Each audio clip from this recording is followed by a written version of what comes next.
hemos definido contigüidad únicamente con respecto a una variable, digamos, tipo dummy, una variable binaria, que nos dice sí si es 1 y nos dice no si es 0. Pero hay otras maneras de definir entonces la contigüidad. Otra manera de medir contigüidad es simplemente utilizando una medida de distancia. Desafortunadamente, usando la distancia como tal no tiene sentido porque a mayor distancia, menor contigüidad. Es decir, si dos observaciones están muy lejos entre sí, pues no son contiguas, es lo contrario de la contigüidad. Luego, una manera de presentarlo es utilizando 1 sobre la distancia, es decir, lo inverso de la distancia. Es otra manera de presentar contigüidad.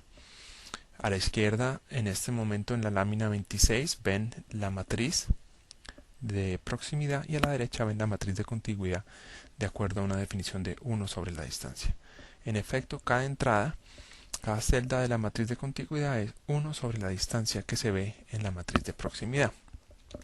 Y si siguen a la siguiente lámina, la 27, hay otra manera distinta de definir contigüidad. Es 1 sobre la distancia al cuadrado. Lo que hace este cuadrado es penalizar más las observaciones que están muy lejos una de otra y las considera contiguas pero con muy baja contigüidad. Por el contrario, las observaciones que están muy cerca las continúa considerando contiguas. Finalmente, en la lámina 28 hay otra manera de mostrar contigüidad que no es con base en rangos, sino con base en el número de vecinos más cercanos. Todavía utiliza una variable binaria, un indicador, una variable dummy para decir sí o no, pero lo único que hace esto es decir, si usted tiene, muéstreme los 3 vecinos más cercanos, esos son los que van a ser sus contiguos. Independientemente de a qué distancia se encuentren, quiero encontrar son los 3 más cercanos. Entonces, la matriz de contigüidad que ven a la mano derecha, cada línea va a tener 3 unos, porque lo hemos definido como 3 vecinos más cercanos. Es otra manera de definir la contigüidad. En la lámina 29 ven ustedes la información que tenemos como resultado de una regresión.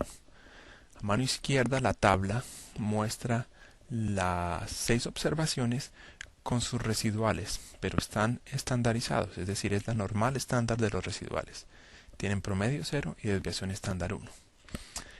La tabla de la mitad muestra la matriz de contigüidad con una banda de 7 kilómetros. Esa es la misma que habíamos presentado en una lámina anterior. Y a mano derecha está una matriz de contigüidad estandarizada, utilizando la misma banda de 7 kilómetros. Ojo, quiero que presten atención a esto, porque la estandarización de esta tabla de la derecha, la que llamamos matriz de contigüidad estandarizada, no es lo mismo que la normal estándar. Lo único que hemos hecho aquí es mirar cuántos vecinos tiene cada observación y dividir el número 1 por ese número de vecinos.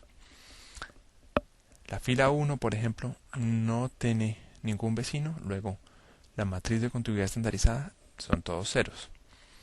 Pero la observación 2 encontró 3 vecinos, luego cada uno de esos vecinos aporta un tercio, es 1 sobre 3.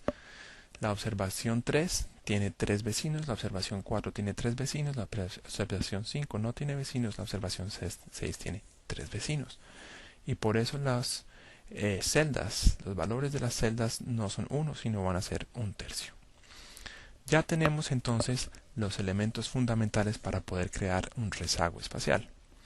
El rezago espacial se hace o se calcula con la tabla de la izquierda, la tabla titulada normal estándar de los residuales, y la tabla de la derecha, llamada matriz de contigüidad estandarizada.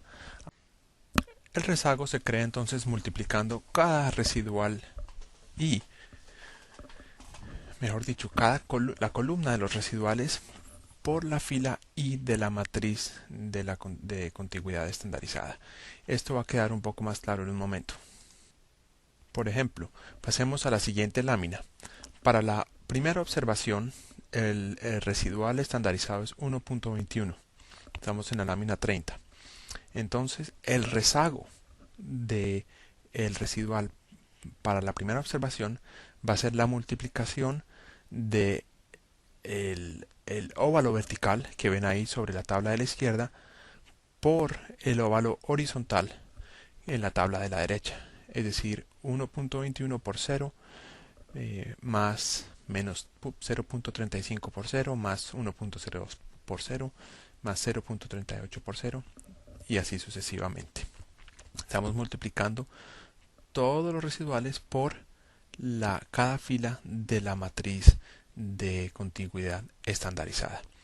Básicamente lo que estamos haciendo es diciendo, bueno, si usted es un vecino mío, entonces voy a sacar un promedio de todos mis vecinos para tener eso como otra variable en esta gráfica que estamos construyendo. Si pasan ustedes a la lámina 31, ven aquí la multiplicación para la segunda observación. La columna es la misma, lo que cambia es la fila de la matriz estandarizada por la cual multiplicamos. En rojo están los valores que son nuevos. Para la observación 3 estamos usando 0.33 como un peso. Para la observación 4, 0.33. Para la observación 6, 0.33. El total de esa multiplicación y esa suma es 0.789. Ese es el valor del rezago del residual para la segunda observación.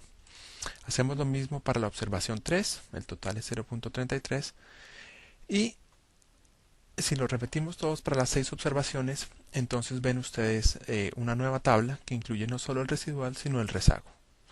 Y ven entonces la gráfica abajo del residual contra el rezago. Obviamente tenemos no solamente 6 puntos en este ejemplo simple, y pues por eso es difícil determinar si hay algún tipo de patrón de correlación aquí o no. Si no hay correlación, entonces no habría autocorrelación espacial. Si sí la hay, entonces sí la hay. Habría que tratarla con uno de los métodos que vamos a presentar en unos momentos. Una manera de determinar si hay una correlación entre estas dos variables o no, una manera simple es simplemente o sencillamente hacer una correlación entre las dos variables. Llévenlas a Excel, llévenlas a Stata, a SAS y hagan una correlación Pearson entre las dos. Esto fue justamente lo que examinamos en otros módulos, en otras sesiones de estos módulos de aprendizaje. Otra solución más fácil incluso es hagan una regresión lineal entre las dos variables. Equivale a la correlación en últimas, ¿no? Es lo mismo, o es muy parecido. Si pasamos a la lámina número 34, volvemos al mismo ejemplo con el que empecé a motivar la idea de la gráfica de los residuales contra sus rezagos. Esta es la misma gráfica que les presenté anteriormente con un pequeño cambio. Ahora hay una ecuación mostrada en la mitad y una linecilla negra que está como paralela al eje X, más oscura. Esa línea y esa ecuación es el patrón, es una regresión realmente entre los puntos. En este caso es muy cercana a cero y yo podría decir que definitivamente no hay una correlación entre las dos variables. Si pasan a la lámina número 35, ven entonces una correlación un poco más fuerte. De pronto a una distancia de 1 kilómetro, como lo ven en esta gráfica, parece que puede haber un poco más de autocorrelación espacial porque la gráfica de la regresión lineal sí es un poco más pendiente. En todo caso, pues estos son descripciones únicamente. No es un test estadístico formal y esto simplemente les daría una idea de qué tan grave es la autocorrelación espacial de existir. Pasando a la lámina 36, aquí pueden ver entonces el mismo ejercicio repetido pero con un rezago de una banda 5 kilómetros.